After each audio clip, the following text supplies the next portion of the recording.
কাজে কাজের মাঝে ছুটি পেয়ে বেশ কিছুদিন কেটে গেল বাড়িতে।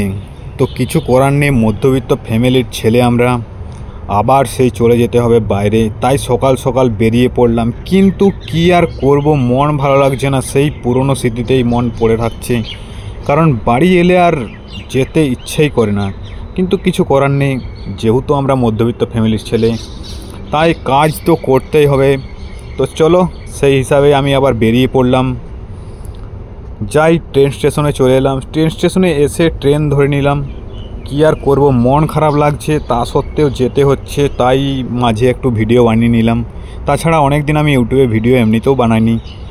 তারপর ঝাঁটিবাড়ি স্টেশন থেকে আমি ডাইরেক্ট চলে এলাম খড়গপুর স্টেশনে। আর সেখানে মোটামুটি বেশ কিছু ভিড় ছিল। তো যাই হোক, কোনো ব্যাপার নেই। এবার আমি চলে এলাম আমাদের কোম্পানিতে ঢুকেই আমার প্রথমে একটু মন খারাপ লাগলেও কোনো রকম নিজেকে সামলে নিলাম। নিজের চিন্তা ভাবনা করে বুঝলাম যে হ্যাঁ, করতে তো হবেই। সেই আমাদের অফিসের সেই জায়গাটা কিন্তু খুব ভালো, এমনকি কলকাতার আশপাশের এরিয়ার থেকেও খুব ভালো। কিন্তু কি আর করব, পুরনো স্মৃতি কখনো ভোলা যায় না, তাই পুরনো স্মৃতির কথা বারবার মনে পড়ে যায়। কি আর করব, বাই, দেখা হবে পরের ভিডিওতে।